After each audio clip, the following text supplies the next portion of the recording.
There is a version of Operation Caracas that was never released.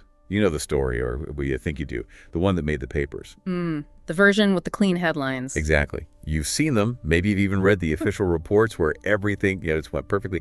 Precision, execution, success. The mission accomplished version. The one they make movies about. That's the one. But imagine for a second a different version of that story.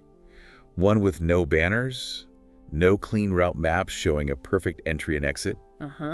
No footage on the nightly news because, well, there was no footage the government wanted to show, just sealed reports, a diplomatic crisis, and a lot of very nervous people in very high places. It's a chilling thought, really. We have this tendency to look at history, especially successful operations like this, as inevitable. Of course. We think, oh, of course it worked. They planned it perfectly. It's sort of survivorship bias on a geopolitical scale.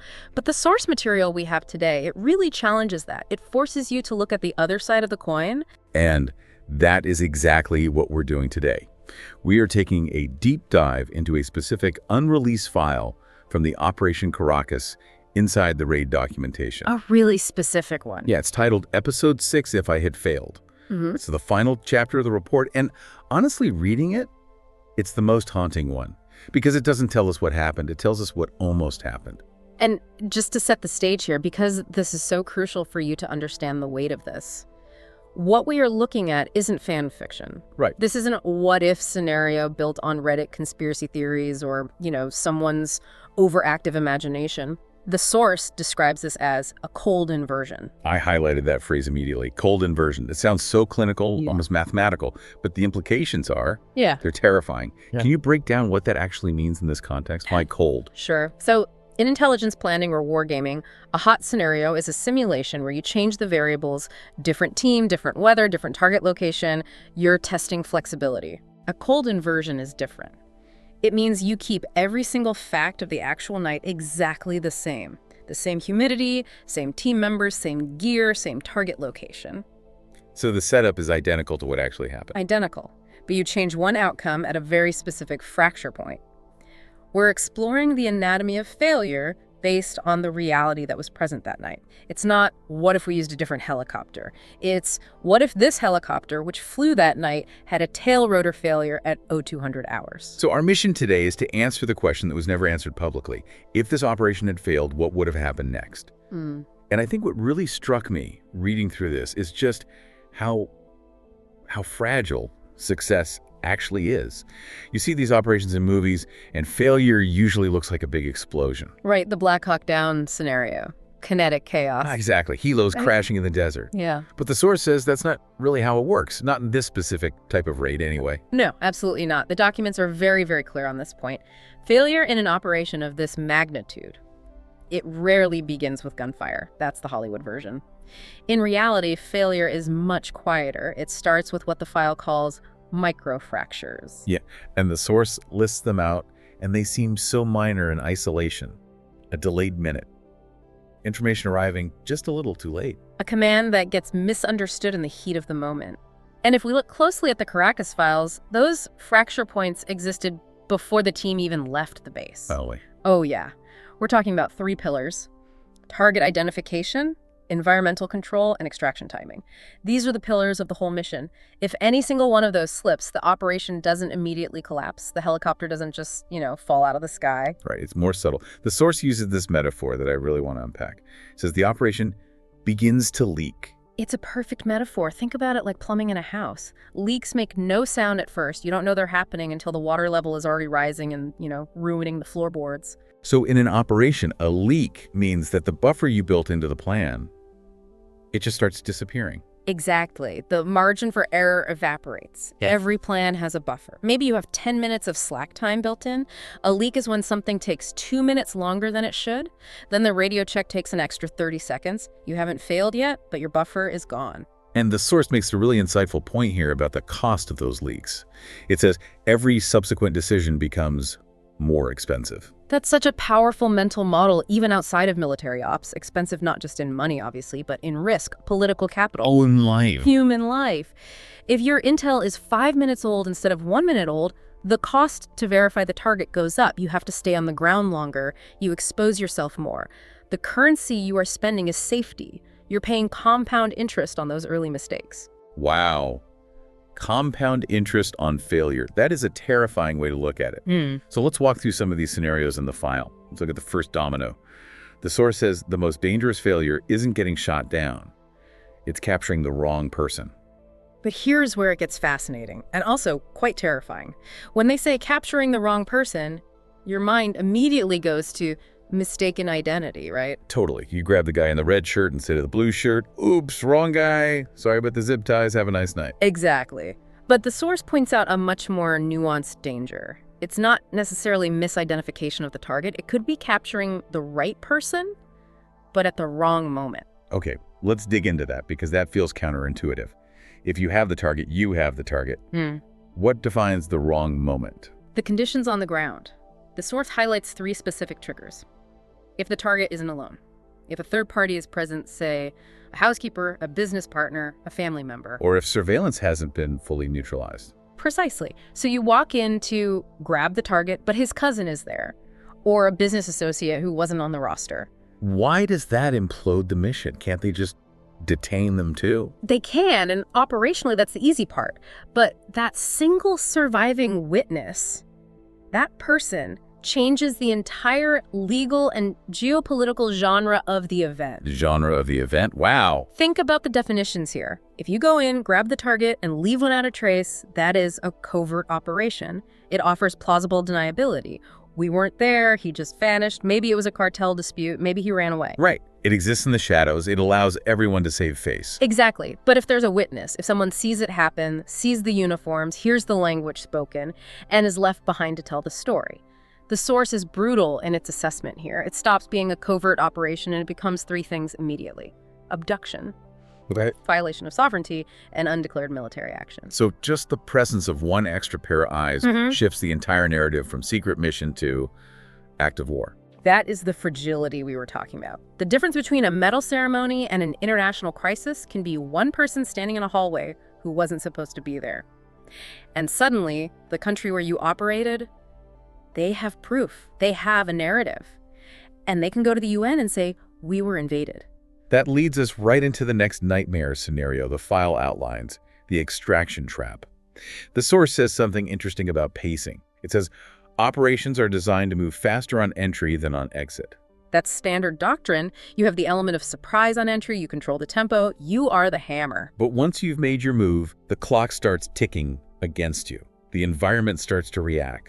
The source uses this phrase, the organism of the city wakes up and tries to fight the infection. It's a great image, isn't it? It is. So the scenario here is, what happens when the extraction zone, the LZ, is no longer clean? This is the moment everything reverses. The plan says the helicopter touches down, loads up, and lifts off. Maybe 90 seconds on the ground. But what if it can't land?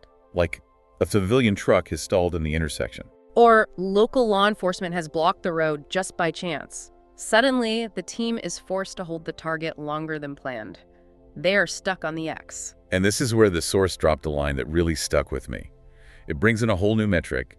It says at this stage, time is no longer measured in minutes. It is measured in attention. It's a profound shift, right? When you are planning in a safe room, you look at a watch, we have 10 minutes. But on the ground, when things go wrong, the clock doesn't matter as much as the eyes turning toward you. The longer you stay, the more people realize something is wrong. Exactly. It's like a pot starting to boil. First, a dog barks. Then a light turns on in a window. Then someone tweets, "Did you hear that noise?" Oh, man. Then the local police dispatch gets a call. The noise level rises. Attention is the enemy of a covert op. You can survive losing 5 minutes if no one notices. You cannot survive 5 minutes if the whole neighborhood is filming you from their balconies. That visual is terrifying. The modern battlefield is covered in smartphones. Precisely. And once that footage hits the internet, you've lost control of the narrative before you've even left the ground. And as that attention rises, we hit the next phase of failure described in the files, the collapse of deniability. We touched on this with the witness, but this goes deeper. This is the big one. I mean, if we connect this to the bigger picture of international relations, the only thing that separates a successful op from a diplomatic disaster is deniability. The ability to say, it wasn't us. Or to simply say nothing at all and have that silence be accepted. but there are specific breaking points for that. The file gets very specific about what constitutes hard proof. Yeah, what are those? Well, first, if the team is clearly identified as foreign forces, usually these teams run sanitized, no flags, no unit patches, no ID. But if a piece of gear falls off that has a specific serial number or a manufacturer's stamp that traces back to a government contract, that's a smoking gun. It's wild that a serial number on a radio could start a war. And the second condition. If weapons are found that are not untraceable, or if a body is left behind that can be identified. And then the third one. This is the one that makes your stomach drop just reading it. If a team member is captured alive. That is the ultimate game over for deniability.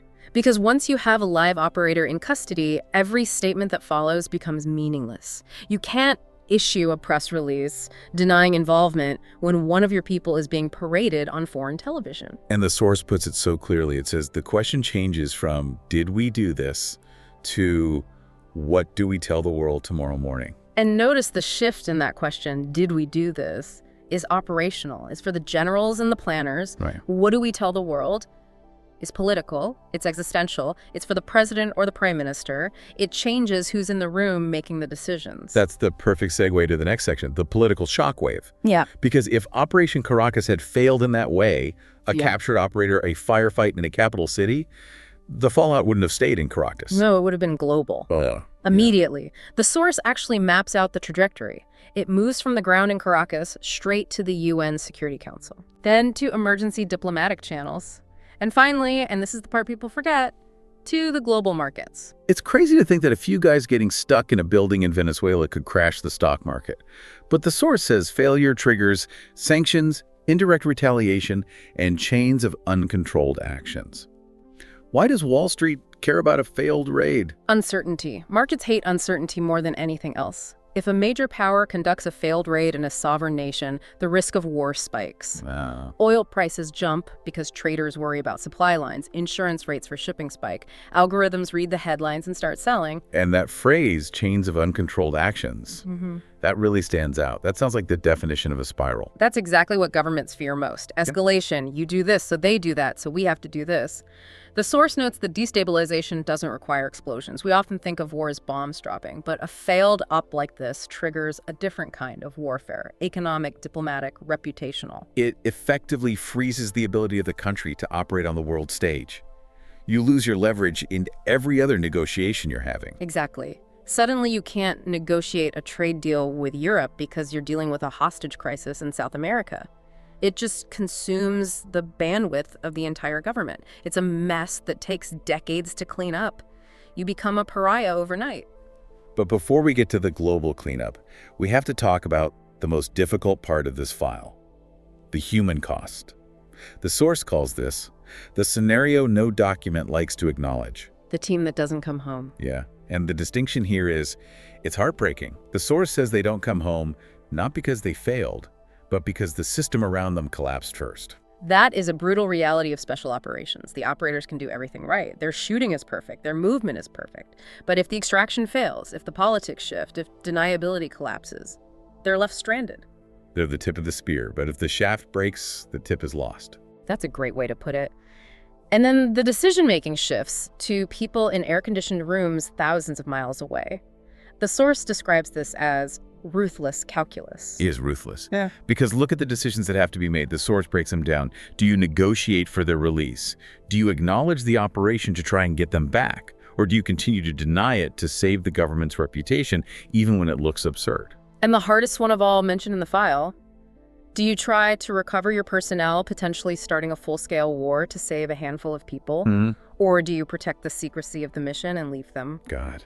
Recover personnel or protect secrecy. That's not a choice anyone wants to make. It's the trolley problem, but with national security. But in this cold-in version, that is exactly what would have been on the table. It really changes how you view the success of the actual Operation Caracas. We look back on it as this triumph. But reading this, it feels less like a triumph and more like a near miss. That's the core message of this entire file. Why does this document exist? Why did someone sit down and write episode 6 if I had failed? Yeah, why? The source gives us the answer. It's not to say the operation almost failed. It's to remind us that it always could have failed. Right. It's reframing heroism. Yeah. The fact that it didn't fail doesn't mean it was a story of superheroes who couldn't be beaten. It just means a final line wasn't crossed. Exactly. A witness didn't look out the window at the wrong second. A truck didn't stall in front of the extraction route. A radio signal didn't get jammed. Success is just the absence of those errors. It's a game of inches and seconds. The source sums it up in the closing section. It says, Operation Caracas is remembered not for what happened, but for what didn't happen. No escalation, no retaliation, no public cost. We celebrate the silence. Success means only one thing. Silence continues. That gave me chills. It's so contrary to how we usually tell stories. We want the bang, the climax. But here, the best possible ending is nothing. And that leads to the final paradox the source leaves us with. It says, that is why we can only tell this story after it's already over. What does that mean to you? It means that the only reason we can sit here and discuss the details of the raid, the only reason there are files to declassify, is because it worked. Wow. If it had failed, the silence wouldn't be a choice. It would be a wall. Or conversely, the noise would be so loud that the truth would be buried forever under spin and denial. We have the luxury of analysis because they had the luck of success.